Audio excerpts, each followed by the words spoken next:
بسم الله الرحمن الرحيم ألف لام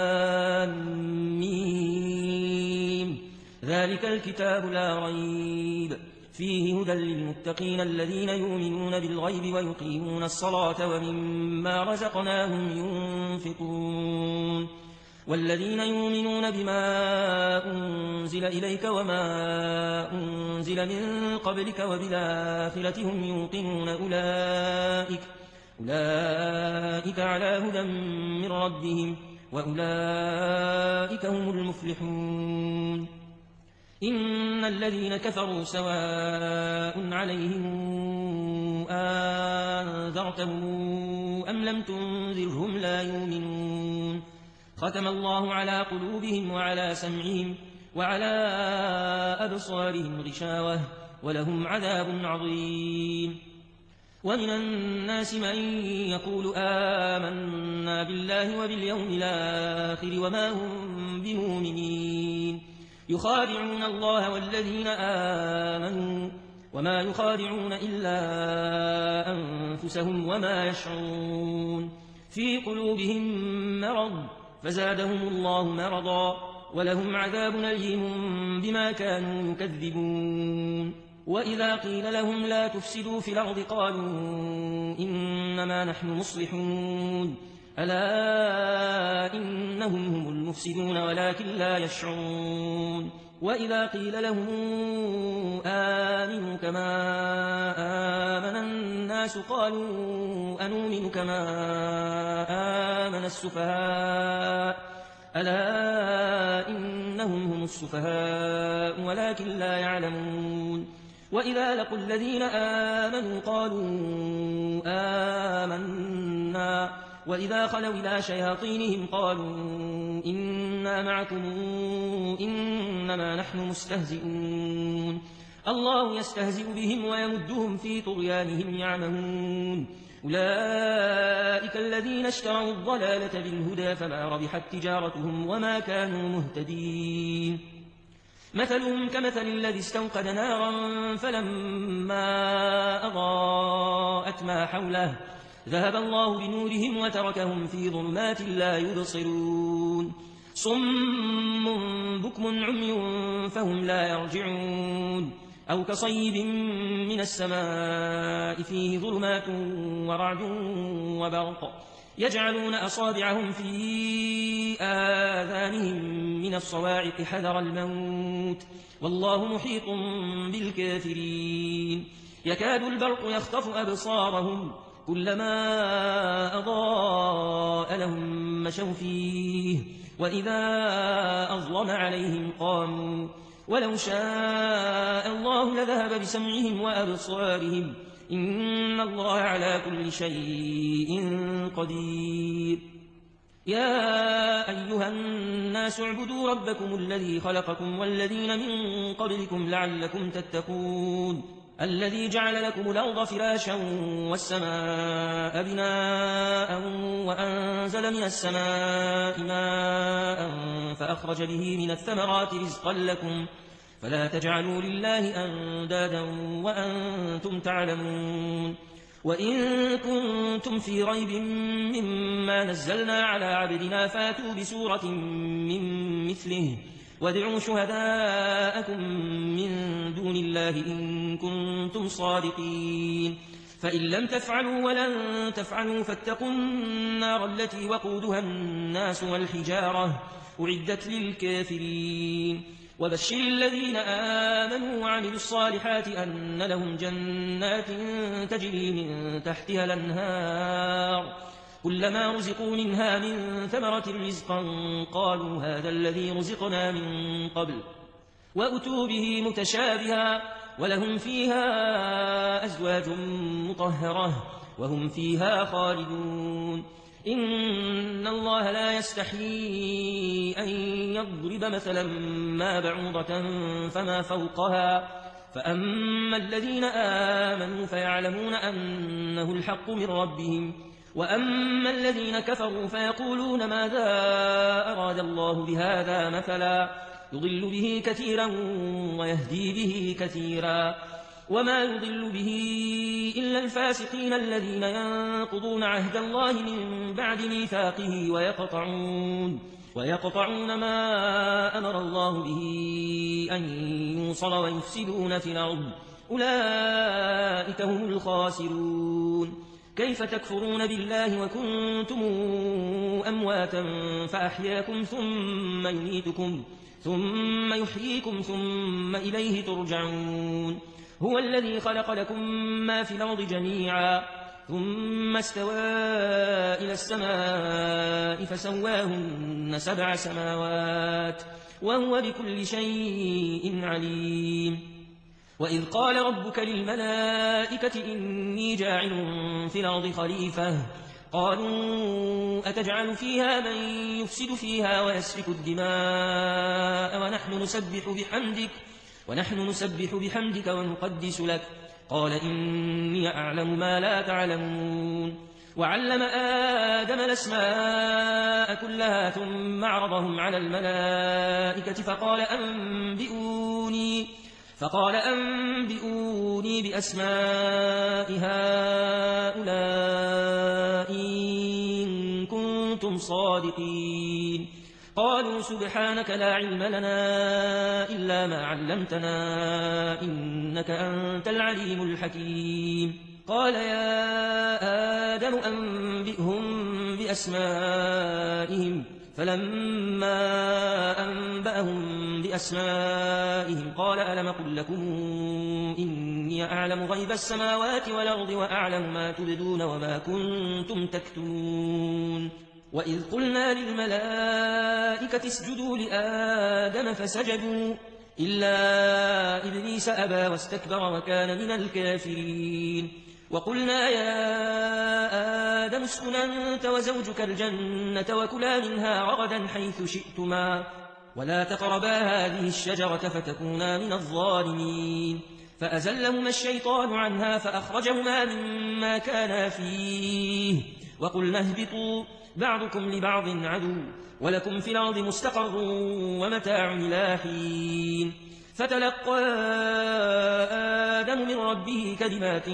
فتاب عليه إنه هو التواب الرحيم. قلنا اهبطوا منها جميعا فإما ياتينكم مني هدى فمن تبع هداي فلا خوف عليهم ولا هم يحزنون. والذين كفروا وكذبوا بآياتنا أولئك أصحاب النار هم فيها خالدون. يا بني إسرائيل اذكروا نعمتي التي أنعمت عليكم وأوفوا بعهدي أوف بعهدكم وإياي فارهبون. وآمنوا بما أنزلت مصدقا لما معكم ولا تكونوا أول كافر به ولا تشتروا بآياتي ثمنا قليلا وإياي فاتقون. ولا تلبسوا الحق بالباطل وتكتموا الحق وأنتم تعلمون. وأقيموا الصلاة وآتوا الزكاة واركعوا مع الراكعين. أتامرون الناس بالبر وتنسون أنفسكم وأنتم تتلون الكتاب أفلا تعقلون. واستعينوا بالصبر والصلاة وإنها لكبيرة إلا على الخاشعين الذين يظنون أنهم ملاقو ربهم وأنهم إليه راجعون. يا بني إسرائيل اذكروا نعمتي التي أنعمت عليكم وأني فضلتكم على العالمين. واتقوا يوما لا تجزي نفس عن نفس شيئا ولا يقبل منها شفاعة ولا يؤخذ منها عدل ولا هم ينصرون. وإذ نجيناكم من آل فرعون يسومونكم سوء العذاب يذبحون أبناءكم ويستحيون نساءكم وفي ذلكم بلاء من ربكم عظيم. وإذ فرقنا بكم البحر فأنجيناكم وأغرقنا آل فرعون وأنتم تنظرون. وإذ واعدنا موسى 40 ليلة ثم اتخذتم العجل من بعده وأنتم ظالمون ثم عفونا عنكم من بعد ذلك لعلكم تشكرون وإذا آتينا موسى الكتاب والفرقان لعلكم تهتدون وإذ قال موسى لقومه يا قوم إنكم ظلمتم أنفسكم باتخاذكم العجل فتوبوا إلى بارئكم فاقتلوا أنفسكم ذلكم خير لكم عند بارئكم فتاب عليكم إنه هو التواب الرحيم وإذ قلتم يا موسى لن نؤمن لك حتى نرى الله جهرة فأخذتكم الصاعقة وأنتم تنظرون ثم بعثناكم من بعد موتكم لعلكم تشكرون وظللنا عليكم الغمام وأنزلنا عليكم المن والسلوى كلوا من طيبات ما رزقناكم وما ظلمونا ولكن كانوا أنفسهم يظلمون وإذ قلنا ادخلوا هذه القرية فكلوا منها حيث شئتم رغدا وادخلوا الباب سجدا وقولوا حطة يغفر لكم خطاياكم وسنزيد المحسنين فبدل الذين ظلموا قولا غير الذي قيل لهم فأنزلنا على الذين ظلموا رجزا من السماء بما كانوا يفسقون وإذ استسقى موسى لقومه فقلنا اضرب بعصاك الحجر فانفجرت منه 12 عينا قد علم كل أناس مشربهم كلوا واشربوا من رزق الله ولا تعثوا في الأرض مفسدين وإذ قلتم يا موسى لن نصبر على طعام واحد فادع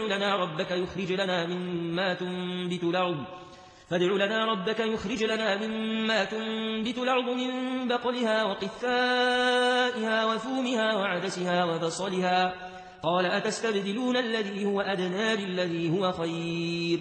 اهبطوا مصرا فإن لكم ما سألتم وضربت عليهم الذلة والمسكنة وباءوا بغضب من الله ذلك بأنهم كانوا يكفرون بآيات الله ويقتلون النبيين بغير الحق ذلك بما عصوا وكانوا يعتدون إن الذين آمنوا والذين هادوا والنصارى والصابين من آمن بالله واليوم الآخر وعمل صالحا فلهم أجرهم عند ربهم ولا خوف عليهم ولا هم يحزنون وإذا أخذنا ميثاقكم ورفعنا فوقكم الطور خذوا ما آتيناكم بقوة واذكروا ما فيه لعلكم تتقون ثم توليتم من بعد ذلك فلولا فضل الله عليكم ورحمته لكنتم من الخاسرين ولقد علمتم الذين اعتدوا منكم في السبت فقلنا لهم كونوا قردة خاسئين فجعلناها نكالا لما بين يديها وما خلفها وموعظة للمتقين وإذ قال موسى لقومه إن الله يأمركم أن تذبحوا بقرة قالوا أتتخذنا هزؤا قال أعوذ بالله أن أكون من الجاهلين قالوا ادع لنا ربك يبين لنا ما هي قال إنه يقول إنها بقرة لا فارض ولا بكر عوان بين ذلك فافعلوا ما تؤمرون قالوا ادع لنا ربك يبين لنا ما لونها قال إنه يقول إنها بقرة صفراء فاقع لونها تسر الناظرين قالوا ادع لنا ربك يبين لنا ما هي إن البقرة شابه علينا وإنا إن شاء الله لمهتدون قال إنه يقول إنها بقرة لا ذلول تثير الأرض ولا تسقي الحرث مسلمة لا شية فيها قالوا لا نجئت بالحق فذبحوها وما كادوا يفعلون وإذ قتلتم نفسا فادارأتم فيها والله مخرج ما كنتم تكتمون فقلنا اضربوه ببعضها كذلك يحيي الله الموتى ويريكم آياته لعلكم تعقلون ثم قست قلوبكم من بعد ذلك فهي كالحجارة أو أشد قسوة وإن من الحجارة لما يتفجر منه الأنهار وإن منها لما يشقق فيخرج منه الماء وإن منها لما يهبط من خشية الله وما الله بغافل عما تعملون أفتطمعون أن يؤمنوا لكم وقد كان فريق منهم يسمعون كلام الله ثم يحرفونه من بعد ما عقلوه وهم يعلمون وإذا لقوا الذين آمنوا قالوا آمنا وإذا خلا بعضهم إلى بعض قالوا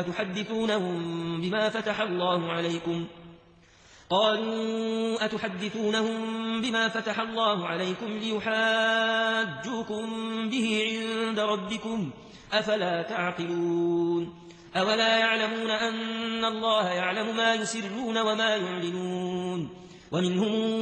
أميون لا يعلمون الكتاب إلا أماني وإن هم إلا يظنون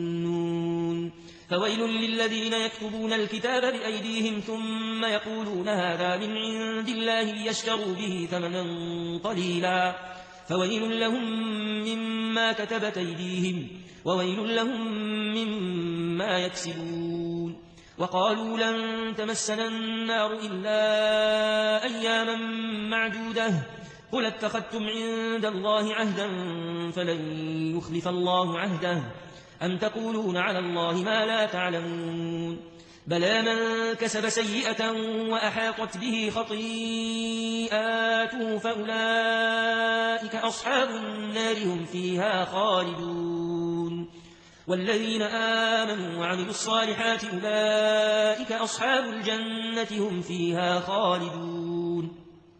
وإذا أخذنا ميثاق بني إسرائيل لا تعبدون إلا الله وبالوالدين إحسانا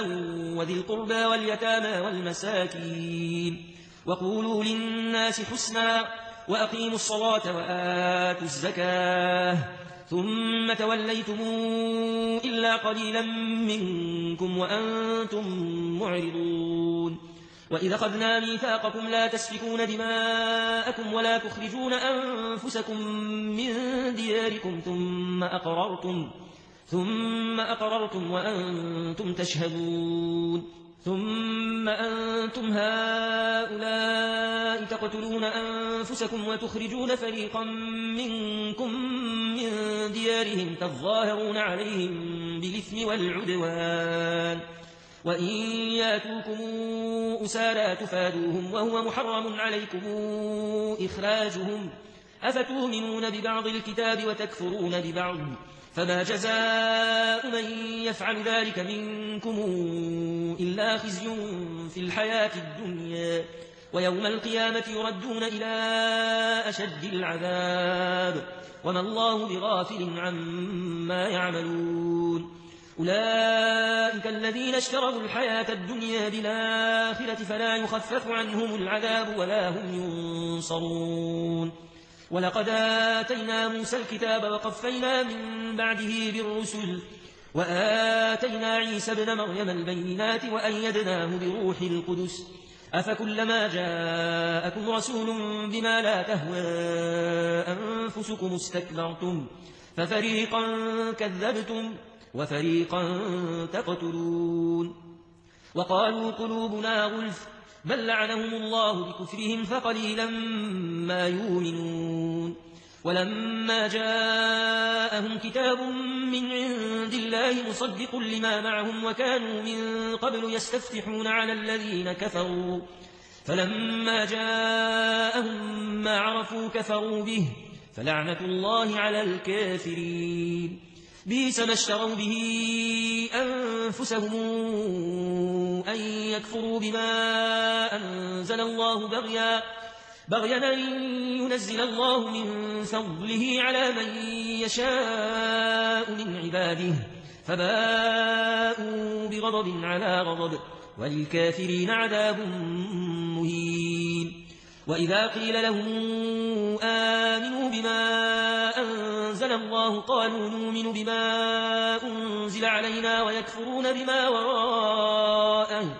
وهو الحق مصدقا لما معهم قل فلم تقتلون أنبياء الله من قبل إن كنتم مؤمنين ولقد جاءكم موسى بالبينات ثم اتخذتم العجل من بعده وأنتم ظالمون وإذا أخذنا ميثاقكم ورفعنا فوقكم الطور خذوا ما آتيناكم بقوة واسمعوا قالوا سمعنا وعصينا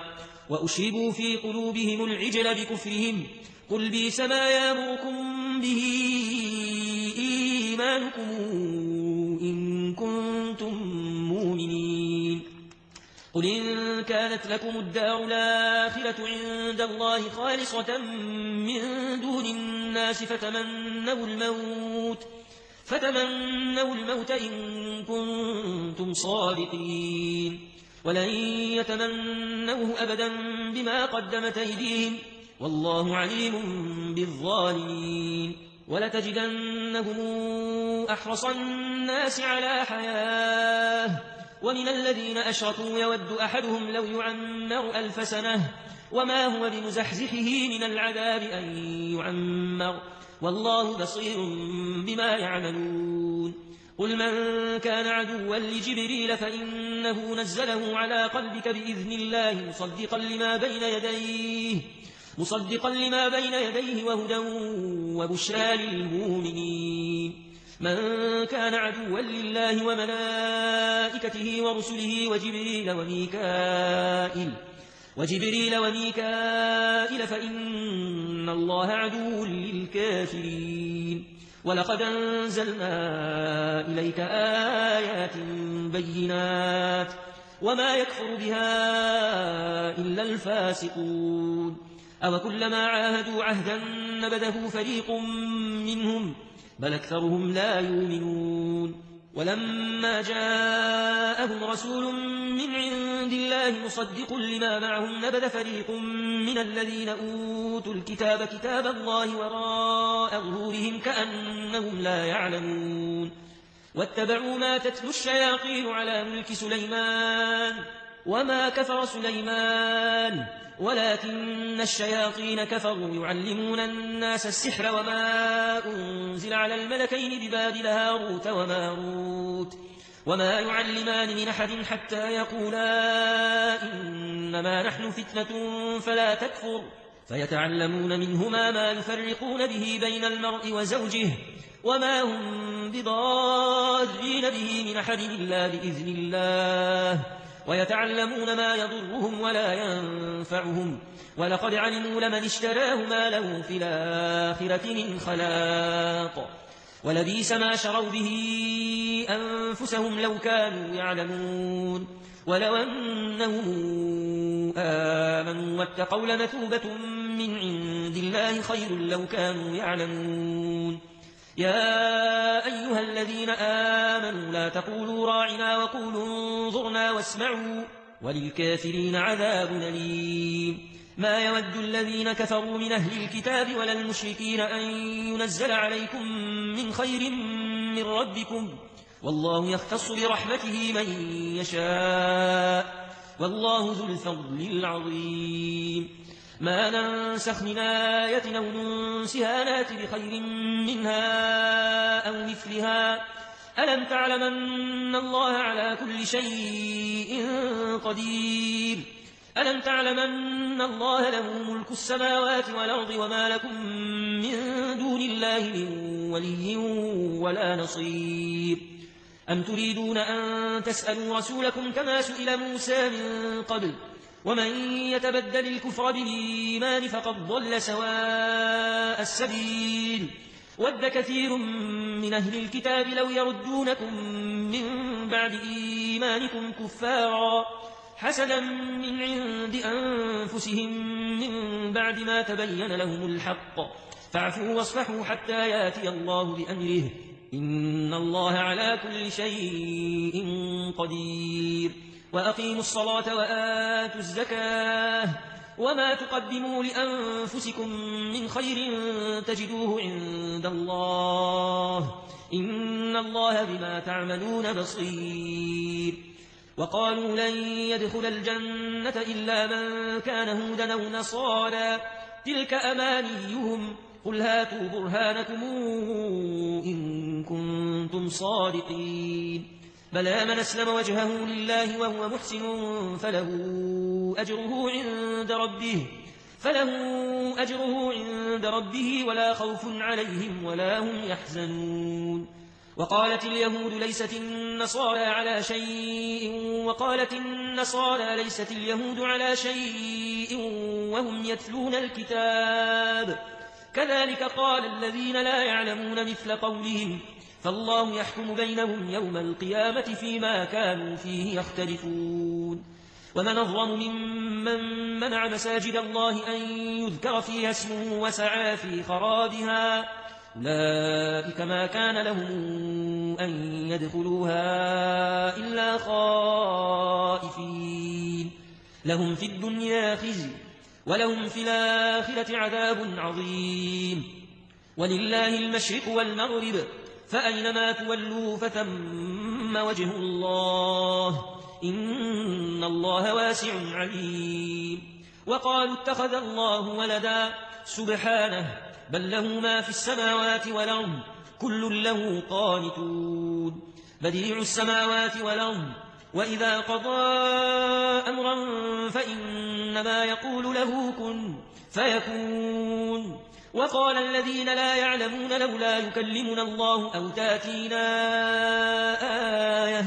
كذلك قال الذين من قبلهم مثل قولهم تشابهت قلوبهم قد بينا الآيات لقوم يوقنون إنا أرسلناك بالحق بشيرا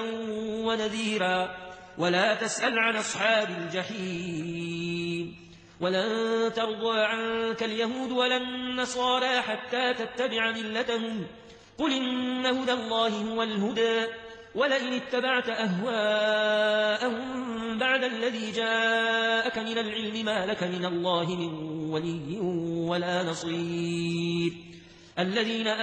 آتيناهم الكتاب يتلونه حق تلاوته أولئك يؤمنون به ومن يكفر به فأولئك هم الخاسرون يا بني إسرائيل اذكروا نعمتي التي أنعمت عليكم وأني فضلتكم على العالمين واتقوا يوما لا تجزي نفس عن نفس شيئا ولا يقبل منها عدل ولا تنفعها شفاعة ولا هم ينصرون وإذ ابتلى إبراهيم ربه بكلمات فأتمهن قال إني جاعلك للناس إماما قال ومن ذريتي قال لا ينال عهدي الظالمين وإذ جعلنا البيت مثابة للناس وأمنا واتخذوا من مقام إبراهيم مصلى وعهدنا إلى إبراهيم وإسماعيل أن طهرا بيتي للطائفين والعاكفين والركع السجود وإذ قال إبراهيم رب اجعل هذا بلدنا آمنا وارزق أهله من الثمرات من آمن منهم بالله واليوم الآخر قال ومن كفر فأمتعه قليلا ثم أضطره إلى عذاب النار وبئس المصير وإذ يرفع إبراهيم القواعد من البيت وإسماعيل ربنا تقبل منا إنك أنت السميع العليم ربنا واجعلنا مسلمين لك ومن ذريتنا أمة مسلمة لك وأرنا مناسكنا وتب علينا إنك أنت التواب الرحيم ربنا وابعث فيهم رسولا منهم يتلو عليهم آياتك ويعلمهم الكتاب والحكمة ويزكيهم إنك أنت العزيز الحكيم ومن يرغب عن ملة إبراهيم إلا من سفه نفسه ولقد اصطفيناه في الدنيا وإنه في الآخرة لمن الصالحين إذ قال له ربه أسلم قال أسلمت لرب العالمين وأوصى بها إبراهيم بنيه ويعقوب يا بني إن الله اصطفى لكم الدين فلا تموتن إلا وأنتم مسلمون أم كنتم شهداء إذ حضر يعقوب الموت إذ قال لبنيه ما تعبدون من بعدي قالوا نعبد إلهك وإله آبائك إبراهيم وإسماعيل وإسحاق إلها واحدا ونحن له مسلمون تلك أمة قد خلت لها ما كسبت ولكم ما كسبتم ولا تسألون عما كانوا يعملون وقالوا كونوا هودا أو نصارى تهتدوا قل بل ملة إبراهيم حنيفا وما كان من المشركين قولوا آمنا بالله وما أنزل إلينا وما أنزل إلى إبراهيم وإسماعيل وإسحاق ويعقوب والأسباط وما أوتي موسى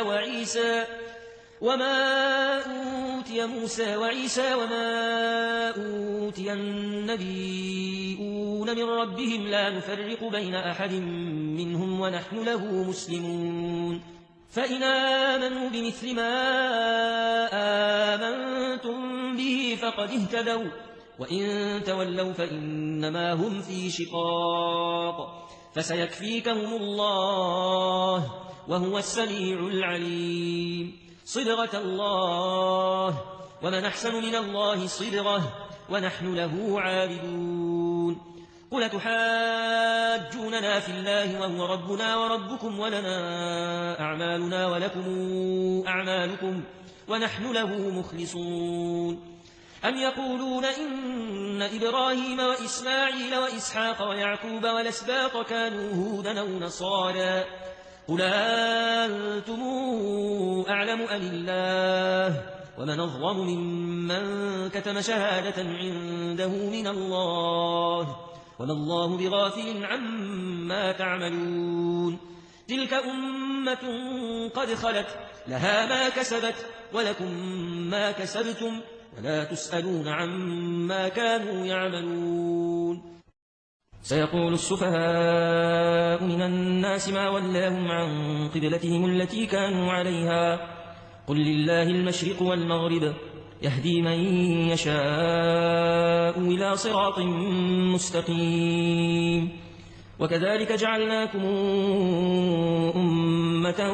وسطا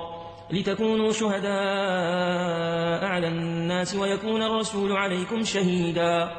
وما جعلنا القبلة التي كنت عليها إلا لنعلم من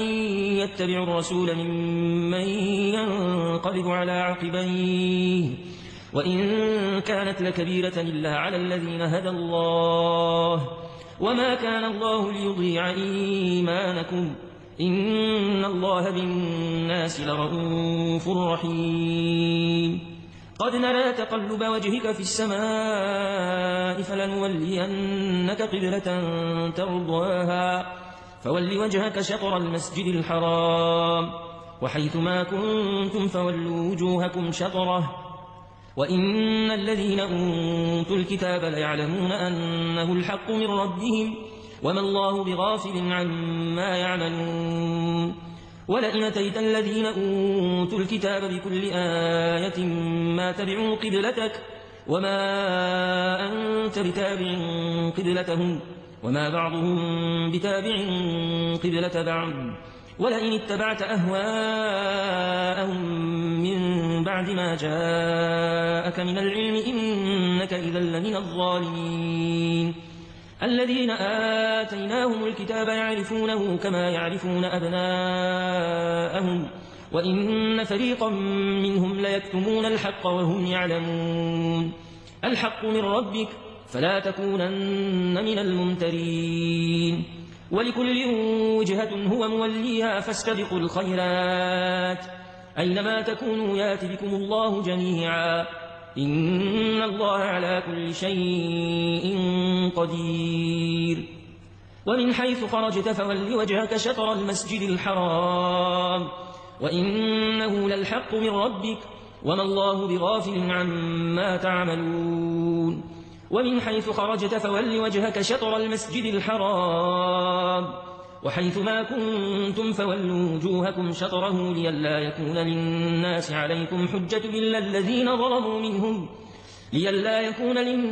عليكم حجة إلا الذين ظلموا منهم فلا تخشوهم واخشوني ولأتم نعمتي عليكم ولعلكم تهتدون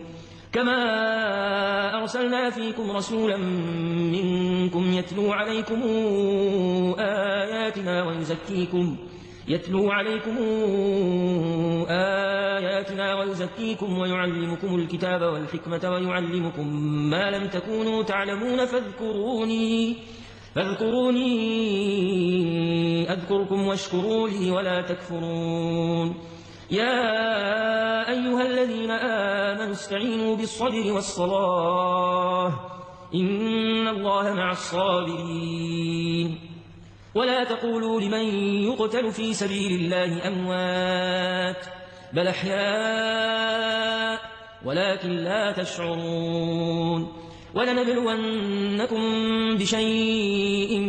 من الخوف والجوع ونقص من الأموال والأنفس والثمرات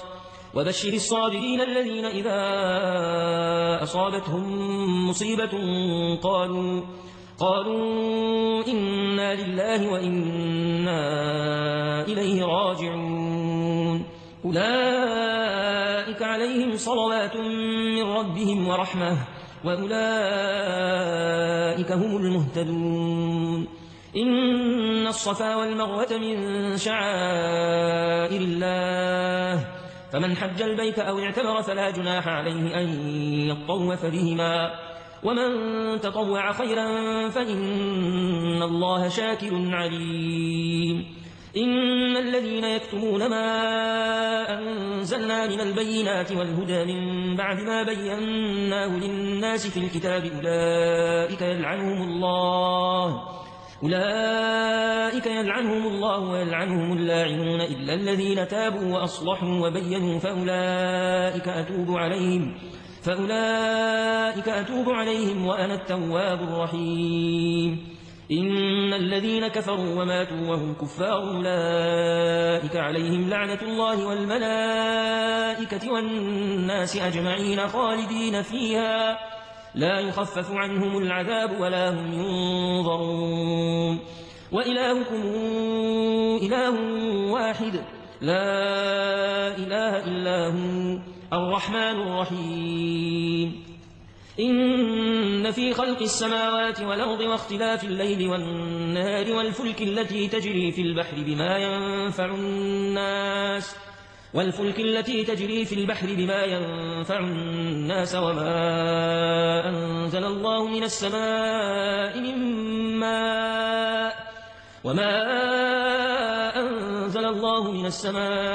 من ماء فأحيا به الأرض بعد موتها وبث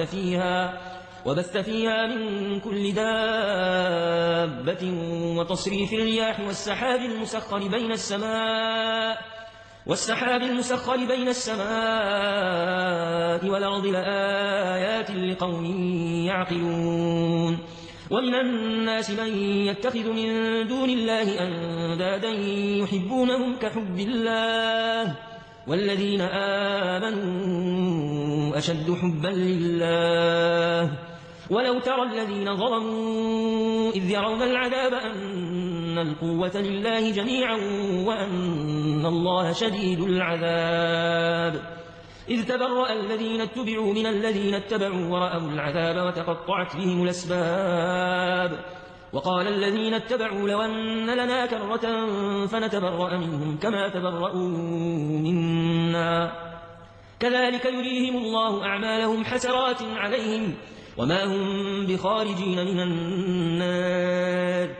يا أيها الناس كلوا مما في الأرض حلالا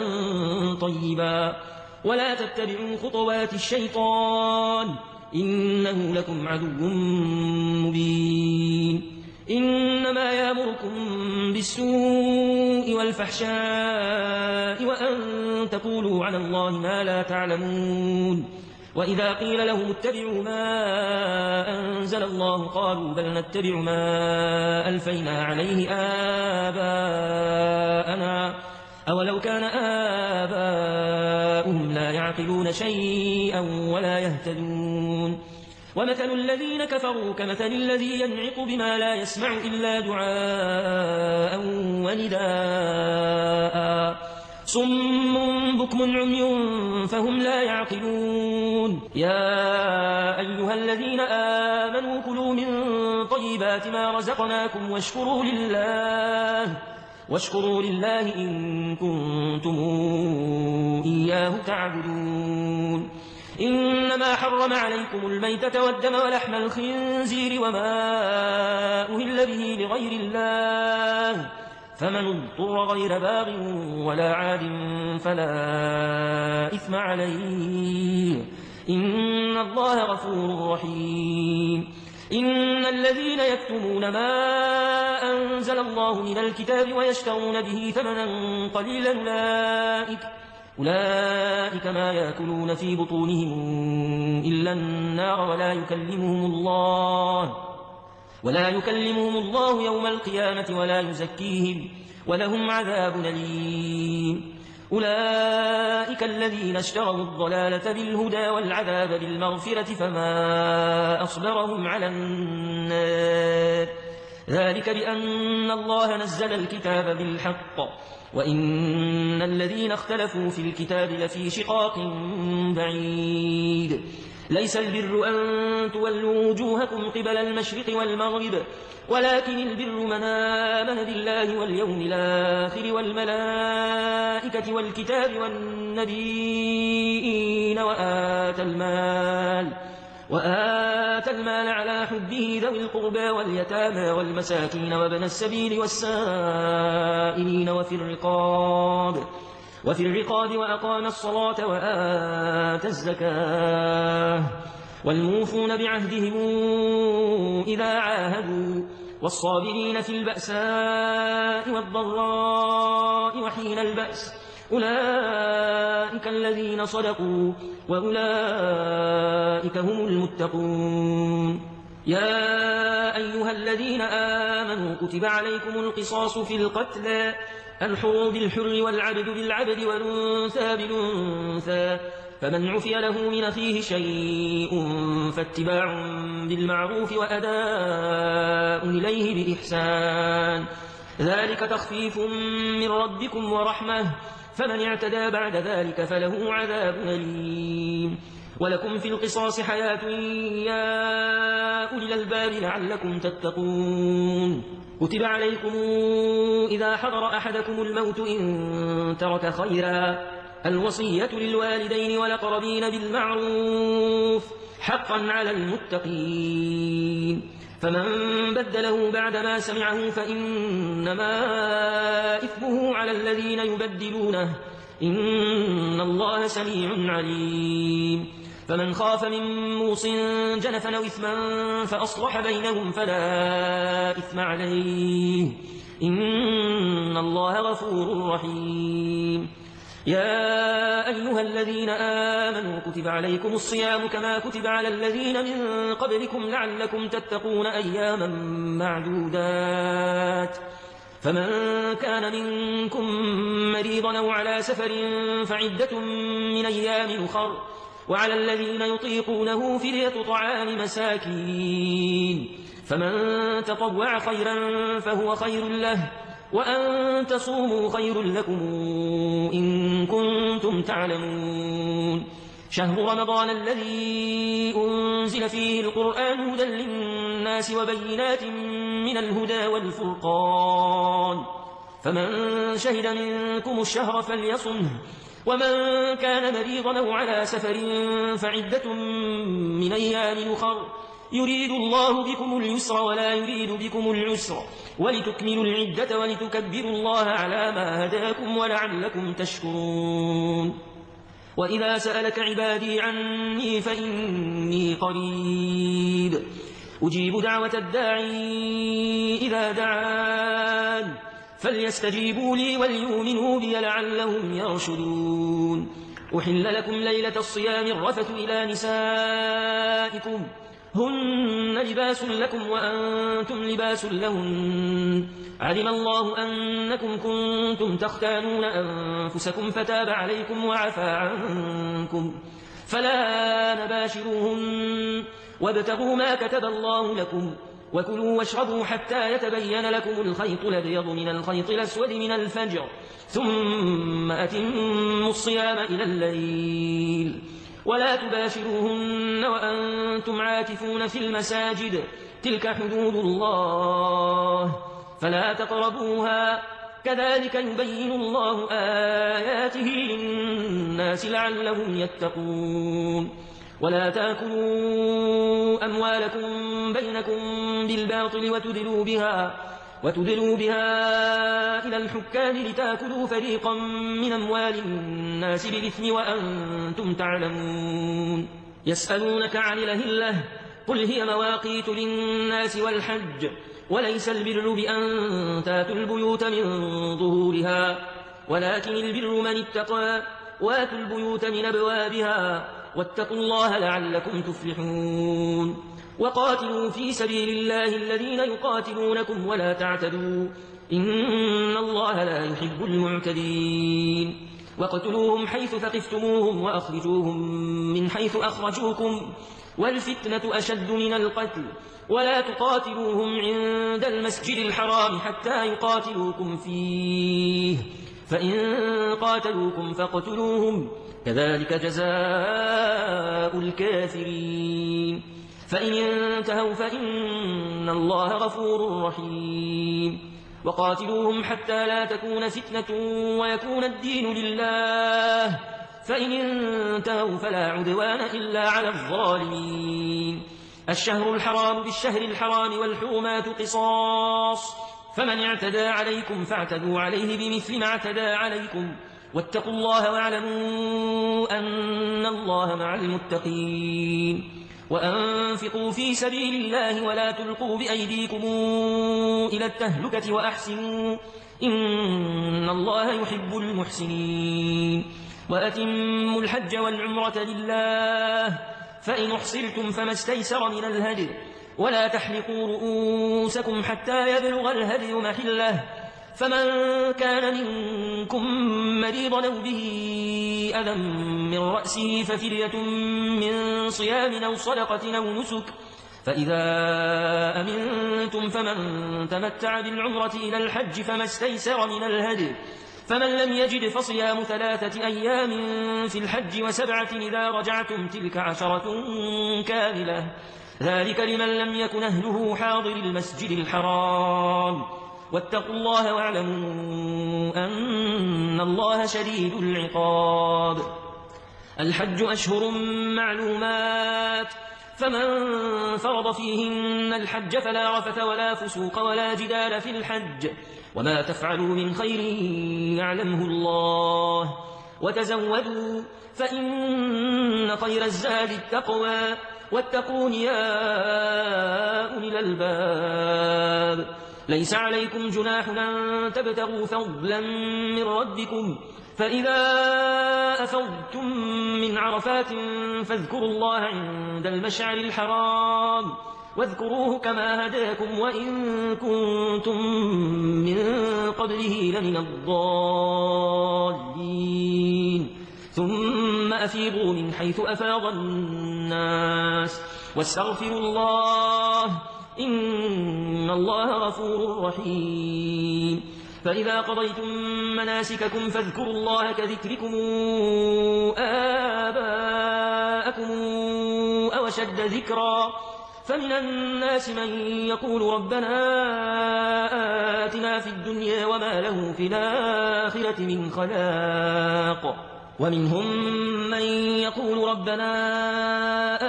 آتنا في الدنيا حسنة وفي الآخرة حسنة وقنا عذاب النار أولئك لهم نصيب مما كسبوا والله سريع الحساب. واذكروا الله في أيام معدودات فمن تعجل في يومين فلا إثم عليه، ومن تأخر فلا إثم عليه لمن اتقى، واتقوا الله واعلموا أنكم إليه تحشرون. ومن الناس من يعجبك قوله في الحياة الدنيا ويشهد الله على ما في قلبه وهو ألد الخصام، وإذا تولى سعى في الأرض ليفسد فيها ويهلك الحرث والنسل، والله لا يحب الفساد. وإذا قيل له اتق الله أخذته العزة بالإثم فحسبه جهنم ولبئس المهاد. ومن الناس من يشري نفسه ابتغاء مرضات الله، والله رؤوف بالعباد. يا أيها الذين آمنوا ادخلوا في السلم كافة ولا تتبعوا خطوات الشيطان إنه لكم عدو مبين. فإن زللتم من بعد ما جاءتكم البينات فاعلموا أن الله عزيز حكيم. هل ينظرون إلا أن ياتيهم الله في ظلل من الغمام والملائكة وقضي الأمر وإلى الله ترجع الأمور. سل بني إسرائيل كما آتيناهم من آية بينة ومن يبدل نعمة الله من بعد ما جاءته فإن الله شديد العقاب. زين للذين كفروا الحياة الدنيا ويسخرون من الذين آمنوا والذين اتقوا فوقهم يوم القيامة والله يرزق من يشاء بغير حساب. كان الناس أمة واحدة فبعث الله النبيين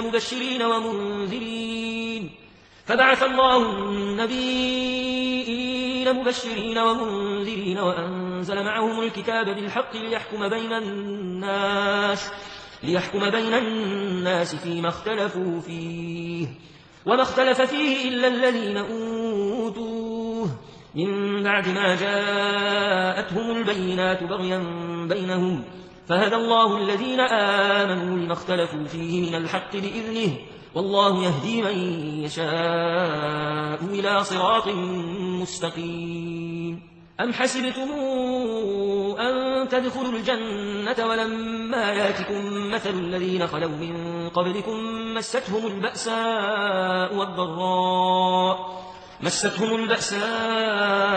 والضراء وزلزلوا حتى يقول الرسول والذين آمنوا معه متى نصر الله ألا إن نصر الله قريب. يسألونك ماذا ينفقون قل ما أنفقتم من خير فللوالدين والأقربين واليتامى والمساكين وابن السبيل وما تفعلوا من خير فإن الله به عليم. كتب عليكم القتال وهو كره لكم وعسى أن تكرهوا شيئا وهو خير لكم وعسى أن تحبوا شيئا وهو شر لكم والله يعلم وأنتم لا تعلمون. يسألونك عن الشهر الحرام قتال فيه قل قتال فيه كبير وصد عن سبيل الله وكفر به والمسجد الحرام وإخراج أهله منه أكبر عند الله والفتنة أكبر من القتل ولا يزالون يقاتلونكم حتى يردوكم عن دينكم إن استطاعوا ومن يرتد منكم عن دينه فيمت وهو كافر فأولئك حبطت أعمالهم في الدنيا والآخرة وأولئك أصحاب النار هم فيها خالدون. إن الذين آمنوا والذين هاجروا وجاهدوا في سبيل الله أولئك يرجون رحمة الله والله غفور رحيم. يسألونك عن الخمر والميسر قل فيهما إثم كبير ومنافع للناس وإثمهما أكبر من نفعهما ويسألونك ماذا ينفقون قل العفو كذلك يبين الله لكم الآيات لعلكم تتفكرون في الدنيا والآخرة ويسألونك عن اليتامى قل إصلاح لهم خير وإن تخالطوهم فإخوانكم والله يعلم المفسد من المصلح ولو شاء الله لأعنتكم إن الله عزيز حكيم ولا تنكحوا المشركات حتى يؤمنوا ولأمة مؤمنة خير من مشركة ولو أعجبتكم ولا تنكحوا المشركين حتى يؤمنوا ولعبد مؤمن خير من مشرك ولو أعجبكم أولئك يدعون إلى النار والله يدعو إلى الجنة والمغفرة بإذنه ويبين آياته للناس لعلهم يتذكرون ويسألونك عن المحيض قل هو أذى فاعتزلوا النساء في المحيض ولا تقربوهن حتى يطهرن فإذا تطهرن فاتوهن من حيث أمركم الله إن الله يحب التوابين ويحب المتطهرين نساؤكم حرث لكم فاتوا حرثكم أنى شئتم وقدموا لأنفسكم واتقوا الله واعلموا أنكم ملاقوه وبشر المؤمنين ولا تجعلوا الله عرضة لأيمانكم أن تبروا وتتقوا وتصلحوا بين الناس والله سميع عليم لا يواخذكم الله باللغو في أيمانكم ولكن يواخذكم بما كسبت قلوبكم والله غفور حليم للذين يولون من نسائهم تربص 4 أشهر فإن فاءوا فإن الله غفور رحيم وإن عزموا الطلاق فإن الله سميع عليم والمطلقات يتربصن بأنفسهن 3 قروء ولا يحل لهن أن يكتمن ما خلق الله في أرحامهن إن كن يؤمن بالله واليوم الآخر وبعولتهن أحق بردهن في ذلك إن أرادوا إصلاحا ولهن مثل الذي عليهن بالمعروف وللرجال عليهن درجة والله عزيز حكيم الطلاق 2 فإمساك بمعروف أو تسريح بإحسان ولا يحل لكم أن تأخذوا مما آتيتموهن شيئا إلا أن يخافا ألا يقيما حدود الله فإن خفتم ألا يقيما حدود الله فلا جناح عليهما فيما افتدت به تلك حدود الله فلا تعتدوها ومن يتعد حدود الله فأولئك هم الظالمون فإن طلقها فلا تحل له من بعد حتى تنكح زوجا غيره فإن طلقها فلا جناح عليهما أن يتراجعا إن ظنا أن يقيما حدود الله وتلك حدود الله يبينها لقوم يعلمون وإذا طلقتم النساء فبلغن أجلهن فأمسكوهن بمعروف أو سرحوهن بمعروف ولا تمسكوهن ضرارا لتعتدوا ومن يفعل ذلك فقد ظلم نفسه ولا تتخذوا آيات الله هزؤا واذكروا نعمة الله عليكم وما أنزل عليكم من الكتاب والحكمة يعظكم به واتقوا الله واعلموا أن الله بكل شيء عليم وإذا طلقتم النساء فبلغن أجلهن فلا تعذروهن أن ينكحن أزواجهن إذا تراضوا بينهم بالمعروف ذلك يوعظ به من كان منكم يؤمن بالله واليوم الآخر ذلكم أزكى لكم وأطهر والله يعلم وأنتم لا تعلمون والوالدات يرضعن أولادهن حولين كاملين لمن أراد أن يتم الرضاعة وعلى المولود له رزقهن وكسوتهن بالمعروف لا تكلف نفس إلا وسعها لا تضار والدة بولدها ولا مولود له بولده وعلى الوارث مثل ذلك فإن أرادا فصالا عن تراض منهما وتشاور فلا جناح عليهما وإن أردتم أن تسترضعوا أولادكم فلا جناح عليكم إذا سلمتم ما آتيتم بالمعروف واتقوا الله واعلموا أن الله بما تعملون بصير والذين يتوفون منكم ويذرون أزواجا يتربصن بأنفسهن 4 أشهر و10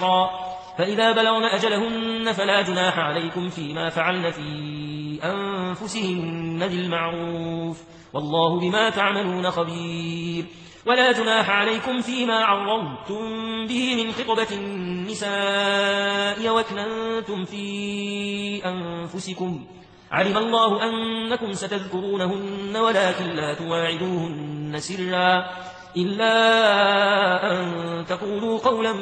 معروفا ولا تعزموا عقدة النكاح حتى يبلغ الكتاب أجله واعلموا أن الله يعلم ما في أنفسكم فاحذروه واعلموا أن الله غفور حليم لا جناح عليكم إن طلقتم النساء ما لم تمسوهن أو تفرضوا لهن فريضة ومتعوهن على الموسع قدره وعلى المقتر قدره متاعا بالمعروف حقا على المحسنين وإن طلقتموهن من قبل أن تمسوهن وقد فرضتم لهن فريضة فنصف ما فرضتم إلا أن يعفون أو يعفو الذي بيده عقدة النكاح وأن تعفوا أقرب للتقوى ولا تنسوا الفضل بينكم إن الله بما تعملون بصير حافظوا على الصلوات والصلاة الوسطى وقوموا لله قانتين فإن خفتم فرجالا أو ركبانا فإذا أمنتم فاذكروا الله كما علمكم ما لم تكونوا تعلمون والذين يتوفون منكم ويذرون أزواجا وصية لأزواجهم متاعا إلى الحول غير إخراج فإن خرجن فلا جناح عليكم فيما فعلن في أنفسهن من معروف والله عزيز حكيم وللمطلقات متاع بالمعروف حقا على المتقين كذلك يبين الله لكم آياته لعلكم تعقلون ألم تر إلى الذين خرجوا من ديارهم وهم ألوف حذر الموت فقال لهم الله موتوا ثم أحياهم إن الله لذو فضل على الناس ولكن أكثر الناس لا يشكرون وقاتلوا في سبيل الله واعلموا أن الله سميع عليم من ذا الذي يقرض الله قرضا حسنا فيضاعفه له أضعافا كثيرا والله يقبض ويبسط وإليه ترجعون ألم تر إلى الملأ من بني إسرائيل من بعد موسى إذ قالوا لنبي له ابعث لنا ملكا نقاتل في سبيل الله قال هل عسيتم إن كتب عليكم القتال ألا تقاتلوا قالوا وما لنا ألا نقاتل في سبيل الله وقد أخرجنا من ديارنا وأبنائنا فلما كتب عليهم القتال تولوا إلا قليلا منهم والله عليم بالظالمين وقال لهم نبيهم إن الله قد بعث لكم طالوت ملكا قالوا أنى يكون له الملك علينا ونحن أحق بالملك منه ولم يؤت سعة من المال. قال إن الله اصطفاه عليكم وزاده بسطة في العلم والجسم والله يؤتي ملكه من يشاء والله واسع عليم. وقال لهم نبيهم إن آية ملكه أن يأتيكم التابوت فيه سكينة من ربكم وبقية مما ترك آل موسى وآل هارون تحمله الملائكة إن في ذلك لآية لكم إن كنتم مؤمنين. فلما فصل طالوت بالجنود قال إن الله مبتليكم بنهر فمن شرب منه فليس مني ومن لم يطعمه فإنه مني إلا من اغترف غرفة بيده فشربوا منه إلا قليلا منهم. فلما جاوزه هو والذين آمنوا معه قالوا لا طاقة لنا اليوم بجالوت وجنوده. قال الذين يظنون أنهم ملاقوا الله كم من فئة قليلة غلبت فئة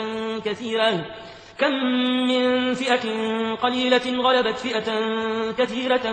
بإذن الله والله مع الصابرين. ولما برزوا لجالوت وجنوده قالوا ربنا أفرغ علينا صبرا وثبت أقدامنا وانصرنا على القوم الكافرين فهزموهم بإذن الله. وقتل داود جالوت وآتاه الله الملك والحكمة وعلمه مما يشاء ولولا دفاع الله الناس بعضهم ببعض لفسدت الأرض ولكن الله ذو فضل على العالمين. تلك آيات الله نتلوها عليك بالحق وإنك لمن المرسلين. تلك الرسل فضلنا بعضهم على بعض منهم من كلم الله ورفع بعضهم درجات وآتينا عيسى ابن مريم البينات وأيدناه بروح القدس ولو شاء الله ما اقتتل الذين من بعدهم من بعد ما جاءتهم البينات ولكن اختلفوا فمنهم من آمن ومنهم من كفر ولو شاء الله ما اقتتلوا ولكن الله يفعل ما يريد. يا أيها الذين آمنوا أنفقوا مما رزقناكم من قبل أن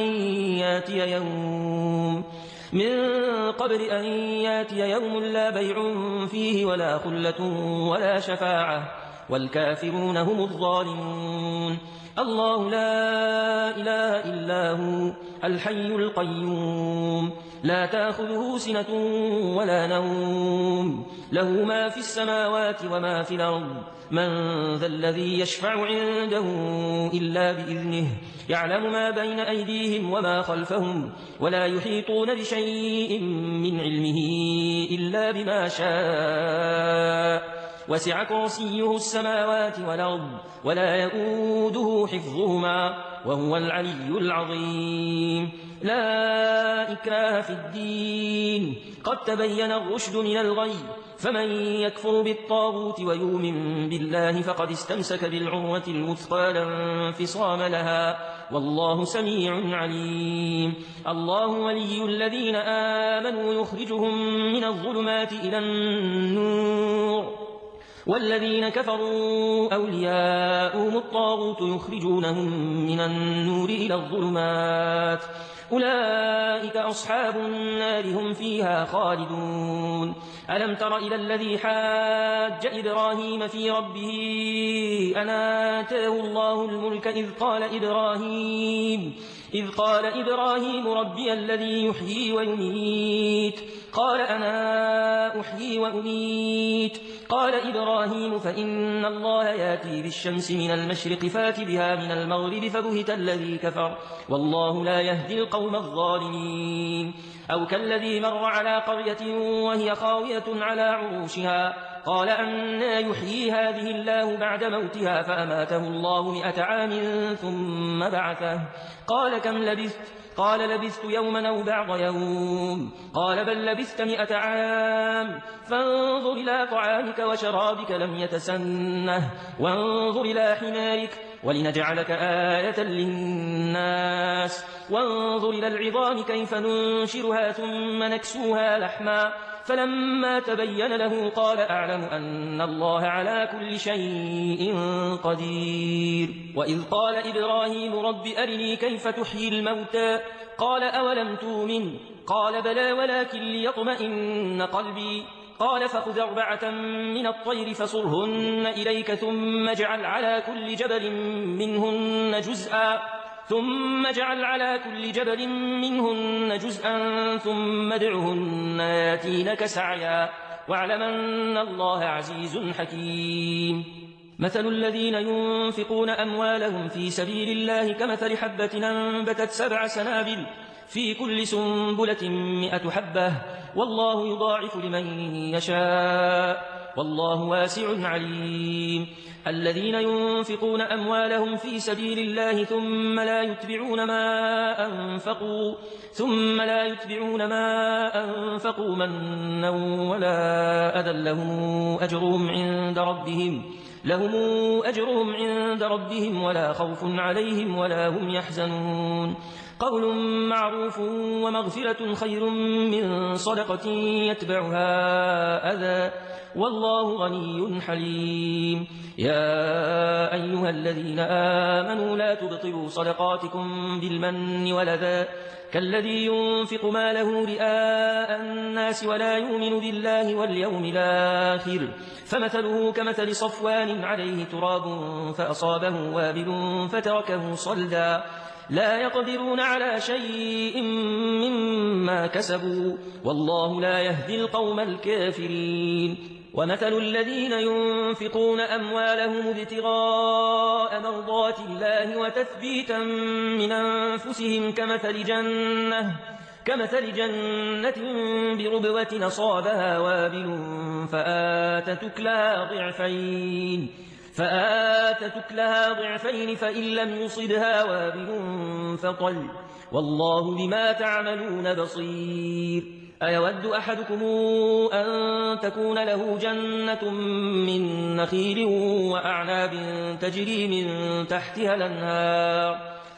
من تحتها الأنهار له فيها من كل الثمرات وأصابه الكبر وله ذرية ضعفاء فأصابها إعصار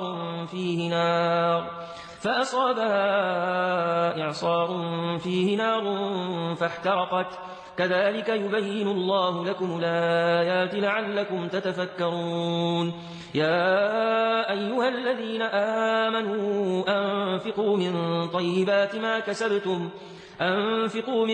طيبات ما كسبتم ومما أخرجنا لكم من الأرض ولا تيمموا الخبيث منه تنفقون ولستم بآخذيه إلا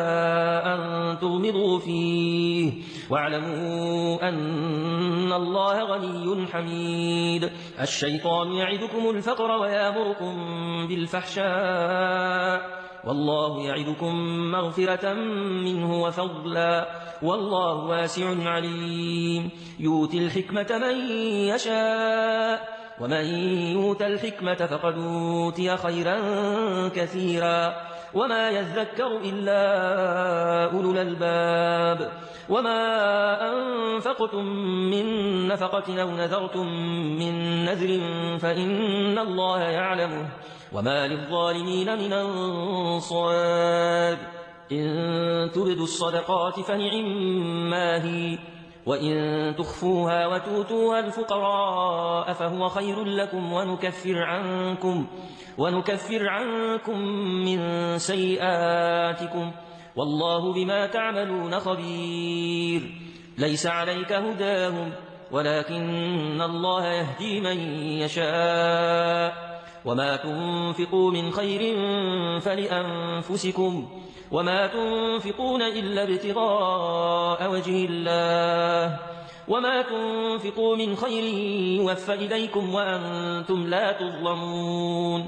للفقراء الذين أحصروا في سبيل الله لا يستطيعون ضربا في الأرض يحسبهم الجاهل أغنياء من التعفف تعرفهم بسيماهم لا يسألون الناس إلحافا وما تنفقوا من خير فإن الله به عليم الذين ينفقون أموالهم بالليل والنهار سرا وعلانية فلهم أجرهم عند ربهم ولا خوف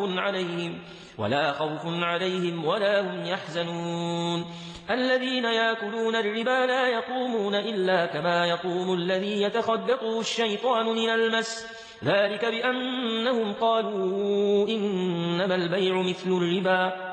وأحل الله البيع وحرم الربا فمن جاءه موعظة من ربه فانتهى فله ما سلف وأمره إلى الله ومن عاد فأولئك أصحاب النار هم فيها خالدون يمحق الله الربا ويربي الصدقات والله لا يحب كل كفار نثيم إن الذين آمنوا وعملوا الصالحات وأقاموا الصلاة وآتوا الزكاة لهم أجرهم عند ربهم ولا خوف عليهم ولا هم يحزنون يا أيها الذين آمنوا اتقوا الله وذروا ما بقي من الربا إن كنتم مؤمنين فإن لم تفعلوا فاذنوا بحرب من الله ورسوله وإن تبتم فلكم رؤوس أموالكم لا تظلمون ولا تظلمون وإن كان ذو عسرة فنظرة إلى ميسرة وأن تصدقوا خير لكم إن كنتم تعلمون واتقوا يوما ترجعون فيه إلى الله ثم توفى كل نفس ما كسبت وهم لا يظلمون يا أيها الذين آمنوا إذا تداينتم بدين إلى أجل مسمى فاكتبوه وليكتب بينكم كاتب بالعدل ولا ياب كاتب أن يكتب كما علمه الله فليكتب وليملل الذي عليه الحق وليتق الله ربه ولا يبخس منه شيئا فإن كان الذي عليه الحق سفيها أو ضعيفا أو لا يستطيع أن يمله فليملل وليه بالعدل واستشهدوا شهيدين من رجالكم فإن لم يكونا رجلين فرجل وامرأتان ممن ترضون من الشهداء أن تضل إحداهما فتذكر إحداهما الأخرى ولا ياب الشهداء إذا ما دعوا ولا تسأموا أن تكتبوه صغيرا أو كبيرا إلى أجله ذلكم أقسط عند الله وأقوم للشهادة وأدنى ألا ترتابوا إلا أن تكون تجارة حاضرة تديرونها بينكم فليس عليكم جناح ألا تكتبوها وأشهدوا إذا تبايعتم ولا يضار كاتب ولا شهيد وإن تفعلوا فإنه فسوق بكم واتقوا الله ويعلمكم الله والله بكل شيء عليم وإن كنتم على سفر ولم تجدوا كاتبا فرهان مقبوضة فإن أمن بعضكم بعضا فليؤدي الذي تمن أمانته وليتق الله ربه ولا تكتموا الشهادة ومن يكتمها فإنه آثم قلبه والله بما تعملون عليم لله ما في السماوات وما في الأرض وإن تبدوا ما في أنفسكم أو تخفوه يحاسبكم به الله فيغفر لمن يشاء ويعذب من يشاء والله على كل شيء قدير آمن الرسول بما أنزل إليه من ربه والمؤمنون كلنا آمن بالله وملائكته وكتبه ورسله لا نفرق بين أحد من رسله وقالوا سمعنا وأطعنا غفرانك ربنا وإليك المصير لا يكلف الله نفسا إلا وسعها لها ما كسبت وعليها ما اكتسبت ربنا لا تؤاخذنا إن نسينا